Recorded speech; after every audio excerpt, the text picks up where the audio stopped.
TV, Indiana's only statewide TV news network. This is Breaking News. And tonight here at 10 o'clock, we continue to follow the historic breaking news that we've been following all evening long. President Joe Biden ending his bid for re-election, dropping out of the presidential race less than 4 months before the election. The president says his decision is in the best interest of his party and the country. Biden has thrown his endorsement to Vice President Kamala Harris as the party's candidate to take on Donald Trump in November. Many elected Democrats all across the country have also endorsed Harris, but it is unclear tonight if anyone will challenge her for the nomination. Yeah, that's right. We start our team coverage tonight with how Indiana lawmakers are reacting to the president's announcement. For more, let's bring in News 8's government reporter Garrett Bergquist with that part of the story. Garrett. Yeah, thank you. One of Indiana's Democratic congressmen already has endorsed Kamala Harris for president, and some of our Republican representatives already are attacking her record. Indiana's political figures began weighing in within minutes of Biden's announcement. Well, I think it's an exciting moment in American history. I think it's a monumental moment in American history. I think that President Biden effectively made the right decision. I'm confident in Vice President Harris's ability.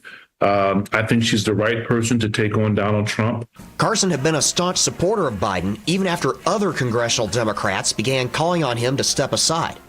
We asked Carson if he now plans to support Vice President Kamala Harris for president. Absolutely. Absolutely. Absolutely. I'm very supportive of her. Fellow Democrat Frank Mervan says he also backs Biden's decision, though he did not say anything about Harris. Meanwhile, Republican Congressman Rudy Yoakum attacked Harris's record. He says, remember, Kamala Harris's sole responsibility has been the southern border. How's that working out? The Biden White House has said her focus is long-term migration policy, not border security.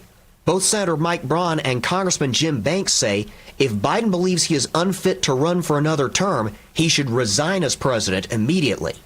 Banks even called for him to be declared disabled under the 25th Amendment. Congressman Larry Bucshon was more measured. He says it has been clear for a long time he does not have the mental or physical capacity to serve another term. I want to thank the president for his decades of public service. We also heard from two Democratic candidates for statewide office. Governor candidate Jennifer McCormick and Attorney General candidate Destiny Wells both say they support Biden's decision to drop out. Wells says she'll support Harris. McCormick's statement did not mention her. I'm Garrett Bergquist for Wish TV, wishtv.com, or follow us on Facebook for updates. Garrett, thank you very much. Continuing our team coverage now with News 8's Kyla Russell. Kyla, I understand you spent this evening chatting with voters. Yeah, Phil. So I went to two bustling spots downtown to catch up with Hoosiers and hear where they're at after today's news. And it's safe to say people are feeling a range of emotions.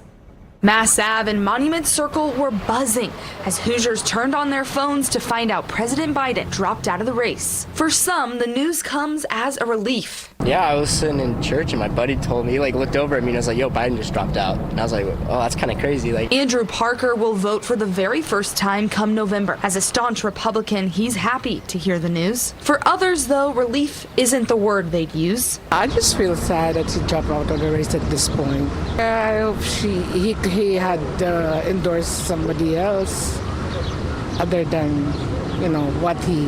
who he endorsed. And for others, Biden's decision only reinforced their plan. I think I'm going to vote for Trump. I like Trump. I've been like Trump since the beginning. So, yeah, I'm going to vote for Trump. What I heard most, though, many don't have a clear sense of the decision they'll have to make come November, and that they're considering not voting at all. Honestly, I really didn't even want to vote just because. But I know, people tell me it's a bad thing if you don't vote, but I don't know. I just feel like the way things are going right now, it's sort of hard to even say you should vote. Mark said he lost faith in Biden's ability to lead after his performance in June's presidential debate, mostly because of his age. Biden is currently 81 years old and will be 82 just after November's election. Before pulling out of the race, he was the oldest candidate to run for president in American history. His decision now makes Donald Trump the oldest. Now, after Biden endorsed Vice President Kamala Harris as the Democratic nominee, I asked voters what they'd think of Harris at the top of the ticket. There was a mixed response, but several told me they feel it's too late for her to run a proper campaign for the position. I'm Kyla Russell for Wish TV, wishtv.com, or follow us on Facebook for updates. Let's welcome in Joe Donnelly, who is a former United States Senator and served as the ambassador to the Vatican for President Biden. Ambassador, what is your reaction to this announcement? Well, President Biden has been an historic president. He has done so much for Indiana and for our country over the years. If you remember back, he helped save the automotive industry. Can you imagine Fort Wayne without the Silverado plant, Kokomo without the transmission plants, and what it would have done to our economy? He has led on the Affordable Health Care Act so that over 20 million Americans have health care. And just recently, we have the strongest economy in the world. So, he's someone who's devoted his life to our country. And my reaction is I'm grateful for all he's done for our nation. Ambassador, do you believe he made the right decision to step down? Well, I think that if he decided that was right for him, then that's the right decision. You know, I had the privilege to serve as ambassador for our country and for the president. It was a privilege to work with him, met and spoke with him many times. And, he knows better than anybody. And so I think it's the right decision. The president has endorsed Kamala Harris as his replacement. Do you think she should be the next presidential candidate? Well, I know Vice President Harris. I served with her in the Senate. She's extraordinarily capable. She's got an incredible portfolio on foreign policy, on domestic policy. She served as a prosecutor. So across the board, she's touched lives throughout our country. I support Vice President Harris, and so I'm hopeful she'll be the nominee. What should the process be for getting her as the nominee? We are going to be going through that here in the next week or two. Do you think Democrats can still win in November? Oh, 100%. I mean, you look at Vice President Harris and her record of accomplishments, the things she's done for our country. You can't help but look forward with optimism over the next few months and to what I think will be her election in the fall.